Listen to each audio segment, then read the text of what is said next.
वीणावादिनी महातपस्विनी, वो है शिव की शक्ति।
ഓം ശാന്തി.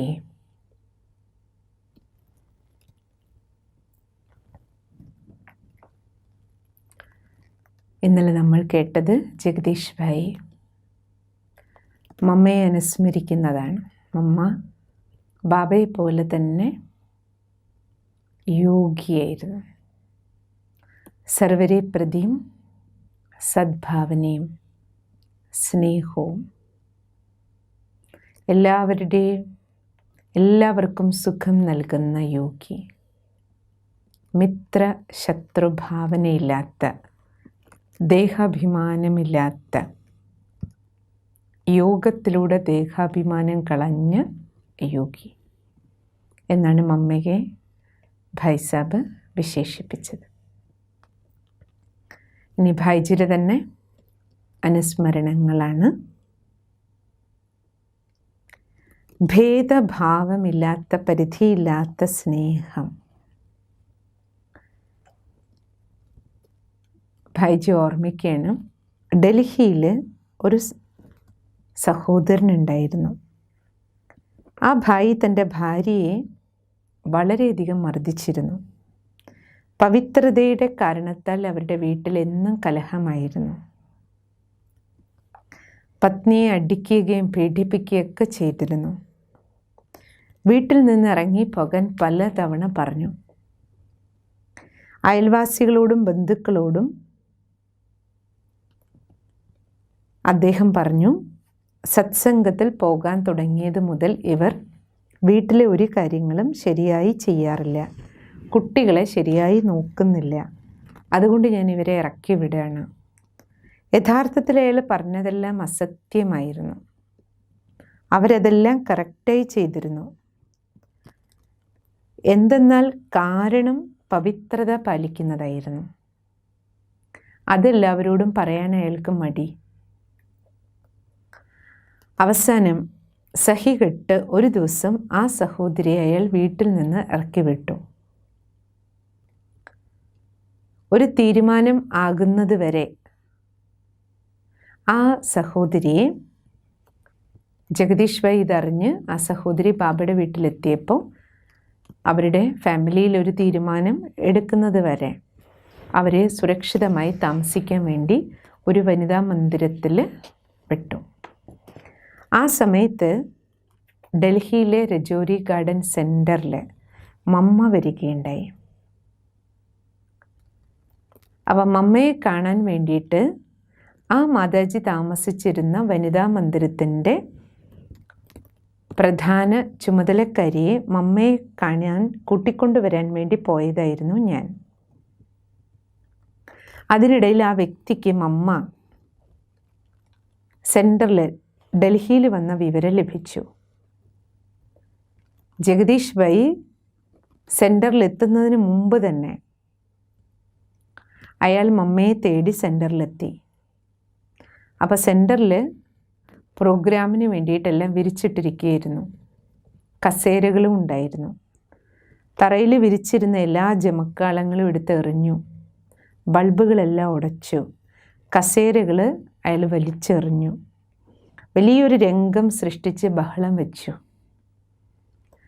എന്നിട്ട് അയാൾ ഉറക്കെ ചോദിക്കാൻ തുടങ്ങി, എവിടെ മമ്മ? മമ്മയോട് എനിക്ക് സംസാരിക്കണം.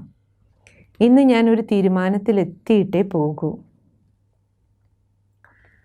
ഇങ്ങനെ ബഹളം വയ്ക്കാൻ വന്നത് കാരണം മറ്റ് സഹോദരിമാർ അല്പമൊന്ന് ഭയന്നു. എങ്ങനെ ഇയാളെ ശാന്തരാക്കും? ആ സമയത്ത് സഹോദരന്മാരാരും തന്നെ സെൻറ്ററിലുണ്ടായിരുന്നില്ല. മമ്മ ഏറ്റവും മുകളിലത്തെ നിലയിലായിരുന്നു. അയാൾ വീണ്ടും ബഹളം വെച്ചു, മമ്മ എവിടെ? നിങ്ങൾ മമ്മയെ ഒളിപ്പിച്ചു വച്ചിരിക്കുകയാണ്. എന്തുകൊണ്ട് പുറത്ത് വരുന്നില്ല? എനിക്ക് അവരോട് സംസാരിക്കണം. എന്നോട് സംസാരിക്കാൻ പറയൂ. സഹോദരിമാർ അനുസരിക്കാത്തതിനാൽ അയാൾ ആ കെട്ടിടത്തിൽ അവിടെ ഇവിടെയും പരതി നടന്നു. അയാൾക്ക് എവിടെയും അമ്മയെ കാണാൻ കഴിഞ്ഞില്ല. അവസാനം അയാൾ തെരഞ്ഞ് ഏറ്റവും മുകളിലത്തെ നിലയിലെത്തി. അവിടെ ഒരു കസേരയിൽ ഇരിക്കുകയായിരുന്നു മമ്മ. താഴെ ഒരു ഗദ്ദി ഉണ്ടായിരുന്നു, ഒരു ചെറിയ ഇരിക്കാനുള്ള ഇരിപ്പിടം. ഇയാളെ കണ്ടത് മമ്മ കസേരയിൽ നിന്ന് എഴുന്നേറ്റ് മമ്മ താഴെ ഇരുന്നു. എന്നിട്ട് പറഞ്ഞു, വരൂ മോനെ, ഇരിക്കൂ. കസേര ചൂണ്ടിക്കാണിച്ചിട്ട്, എന്താ വന്നത്? വളരെ സ്നേഹത്തോടെ, വരൂ മോനെ, കസേരയിൽ ഇരിക്കൂ. ഈ ശബ്ദം മമ്മയിൽ നിന്ന് കേട്ടതും അയാൾ അലിഞ്ഞുപോയി.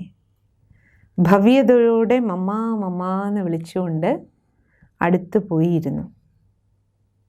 അയാൾ എന്തിനാണ് വന്നതെന്നേ അയാൾ മറന്നു. അമ്മ അമ്മ എന്ന് വിളിച്ചുകൊണ്ടേയിരുന്നു. അപ്പം മമ്മ ചോദിച്ചു, പറയൂ മോനെ, എന്താണ് വിശേഷിച്ച്? അപ്പോൾ അയാൾ പറഞ്ഞു, ഒന്നുമില്ല ഒന്നുമില്ല.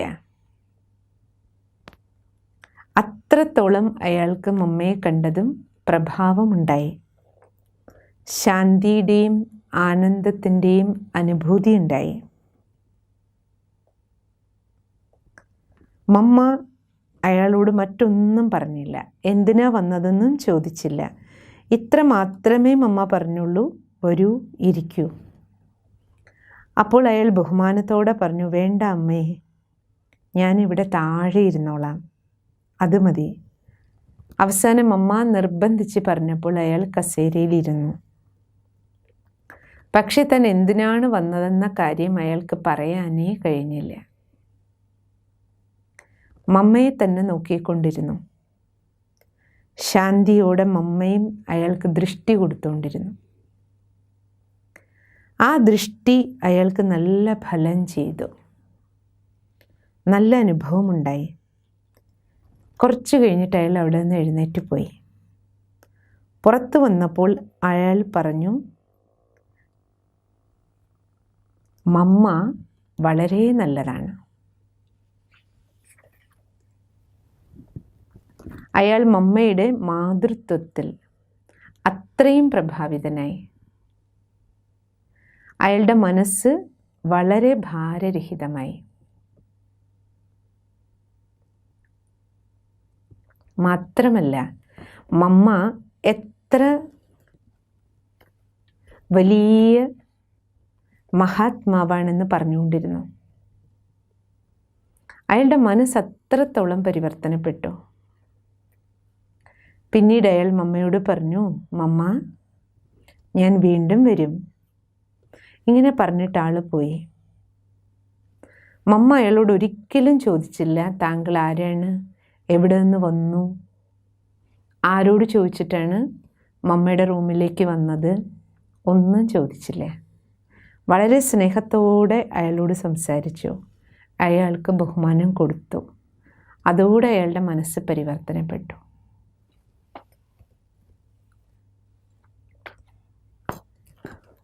ഈ സംഭവം എന്തിനാണ് ജഗദീഷ് ഭായ് പറഞ്ഞത്?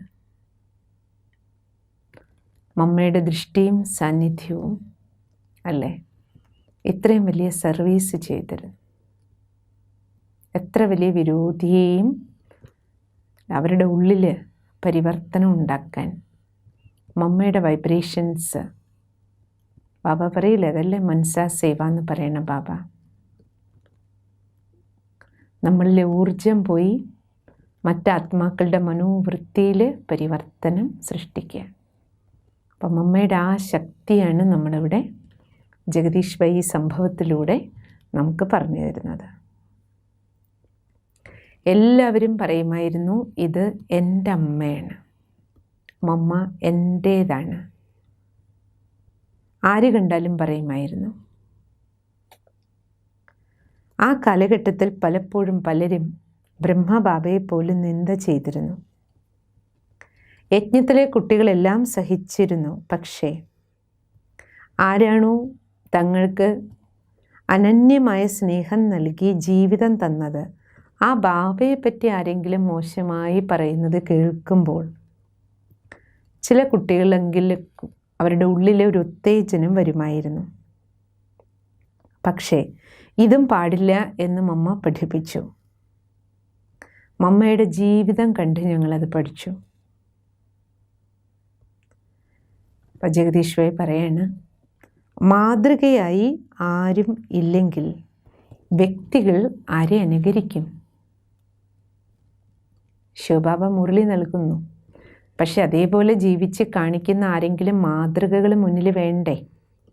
അപ്പം മമ്മ മാതൃകയായിരുന്നു, ബാബ മാതൃകയായിരുന്നു.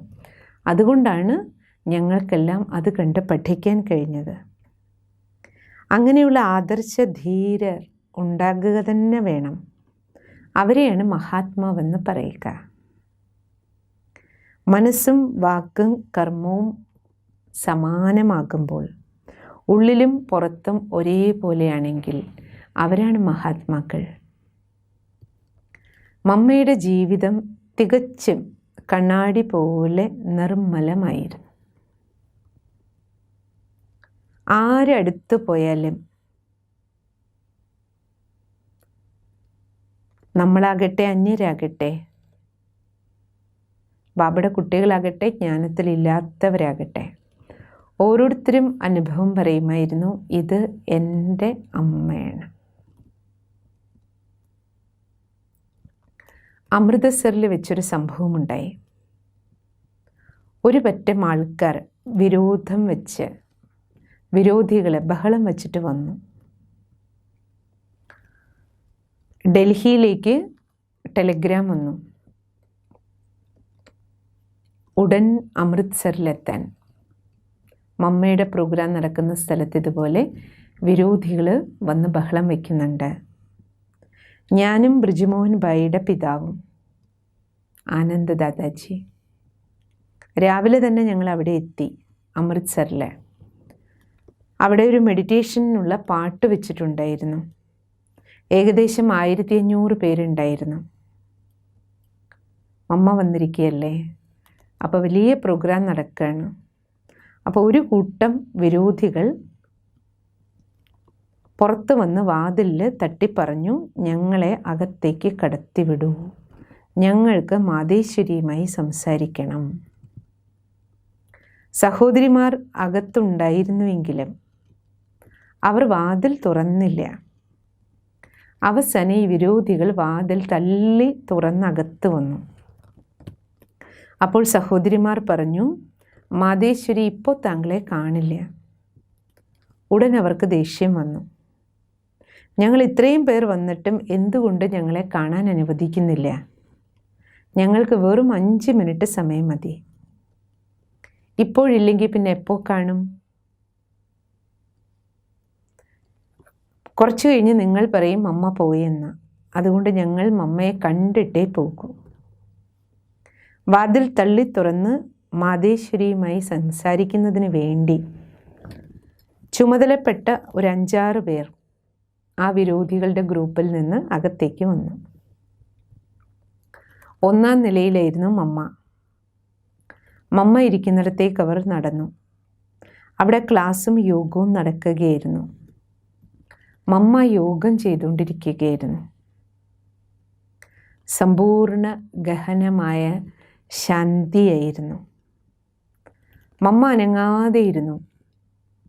യാതൊരു പരിഭ്രമവും ചിന്തയും ഉണ്ടായിരുന്നില്ല. അത്ര ആനന്ദത്തിൻ്റെ അനുഭൂതിയിലായിരുന്നു മമ്മ യോഗം ചെയ്തുകൊണ്ടിരുന്നത്. അതിൻ്റെ ഇടയിൽ തന്നെ ഇവർ ഫ്രണ്ടിലേക്ക് ഈ 5-6 പേർ നടന്ന് അടുത്ത് ചെന്നു.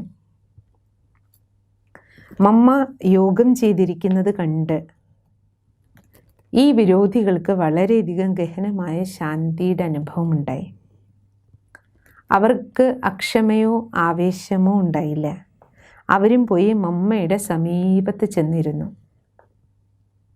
ധാർമ്മിക ഭാവന ഉണ്ടായിരുന്നത് കാരണം ധ്യാനത്തിലിരിക്കുന്ന മാതേശ്വരിയെ ശല്യപ്പെടുത്താൻ അവർക്ക് തോന്നിയില്ല. അവർ മമ്മയെ തന്നെ നോക്കിക്കൊണ്ടിരുന്നു.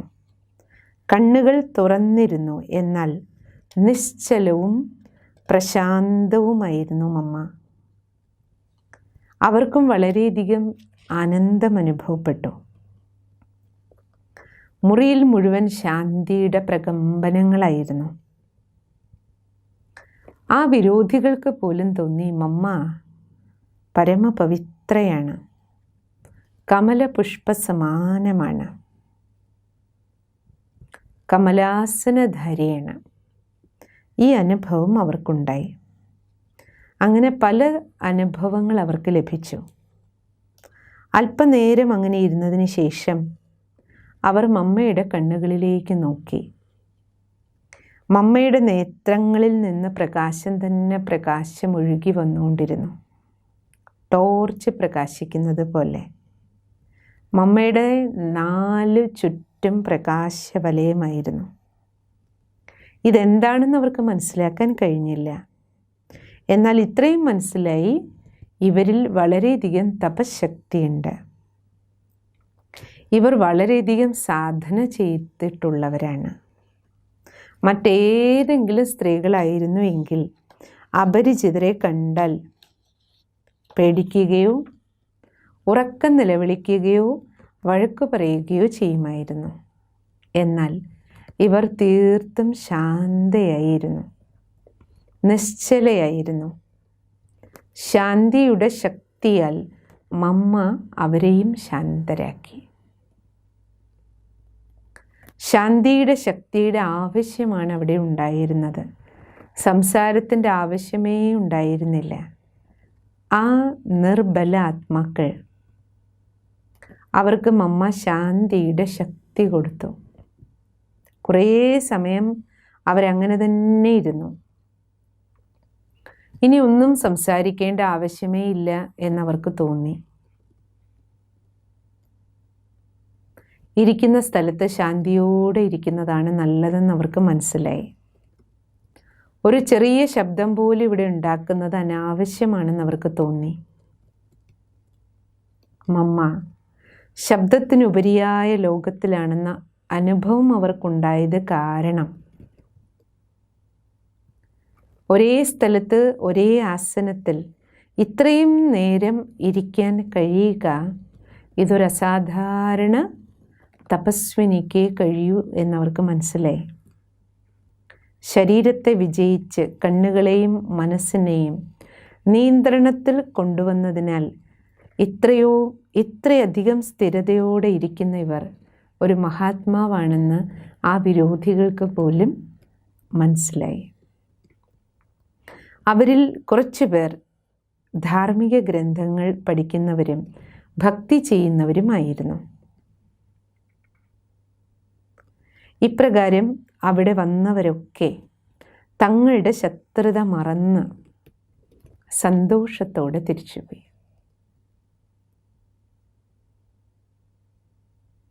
നേരത്തെ മറ്റൊരു സംഭവം അല്ലേ ജഗദീഷ് ഭായി പറഞ്ഞു.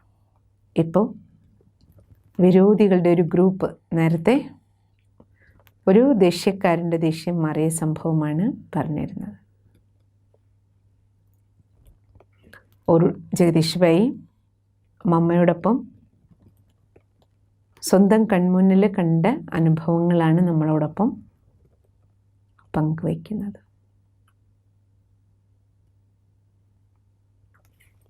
ഇനി ഭായ് സാബ് പറയുന്നത് മമ്മയുടെ പുരുഷാർത്ഥത്തെക്കുറിച്ചാണ്.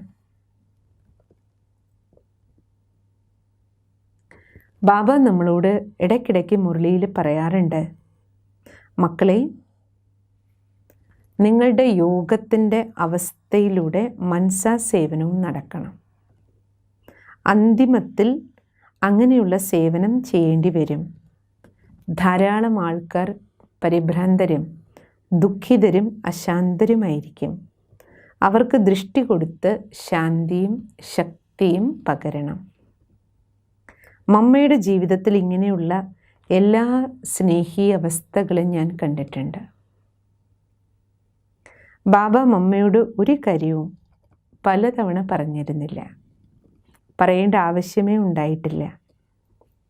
ബാബ ഏതൊരു കാര്യം പഠിപ്പിച്ചാലും മമ്മയോട് ആ കാര്യം രണ്ടാമത് പറയേണ്ടി വന്നിട്ടില്ല. ഇത് മമ്മയുടെ ഒരു വിശേഷതയായിരുന്നു. ശരി ബാബ എന്ന് പറഞ്ഞ് മമ്മ അത് ഉടൻ തന്നെ ജീവിതത്തിൽ ധാരണ ചെയ്തിരുന്നു. ഇതിൻ്റെ പേരാണ് പുരുഷാർത്ഥം. എന്താണ് പുരുഷാർത്ഥം? എന്ത് ബാബ പറയുന്നു അത് ഉടൻ തന്നെ ജീവിതത്തിൽ പ്രാവർത്തികമാക്കുക. അതിൻ്റെ പേരാണ് പുരുഷാർത്ഥം. ഒരു കാര്യം ബാബയ്ക്ക് 2 തവണ നമ്മളോട് പറയേണ്ടി വരരുത്.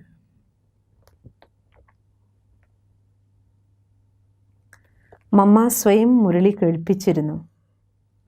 വാണി വായിക്കുമ്പോൾ മമ്മ ബാബയുടെ വാണി കുട്ടികൾക്ക് സ്പഷ്ടമാക്കി കൊടുക്കുമ്പോൾ ഇടയ്ക്ക് ക്ലാസ്സിൽ ഞങ്ങളോട് ചോദിച്ചിരുന്നു, ഞാൻ പുരുഷാർത്ഥിയാണ്.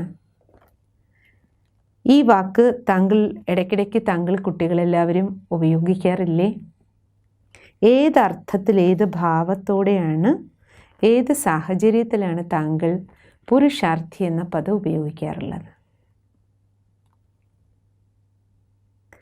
എന്തെങ്കിലും തെറ്റ് സംഭവിക്കുമ്പോൾ അഥവാ ബുദ്ധിമുട്ടുകൾ ഉണ്ടാകുമ്പോഴല്ലേ മറ്റുള്ളവരോട് പറയുന്നത്, സഹോദരി, സഹോദര, ഞാൻ പുരുഷാർത്ഥിയല്ലേ?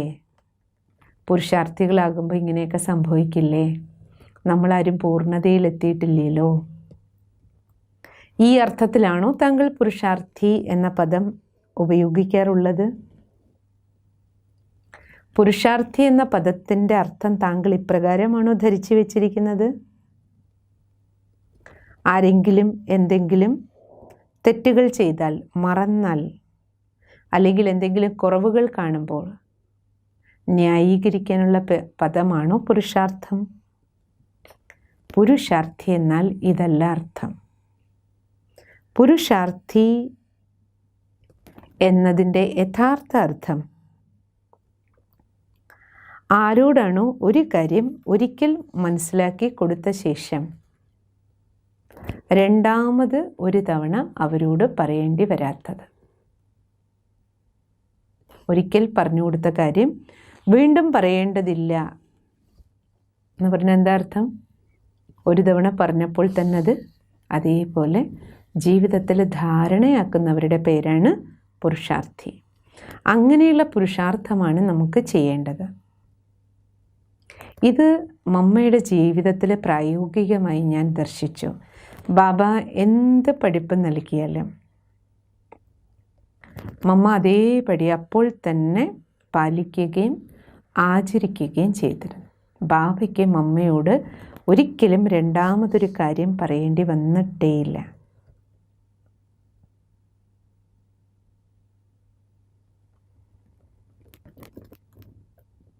എന്നാൽ നമുക്കെല്ലാവർക്കും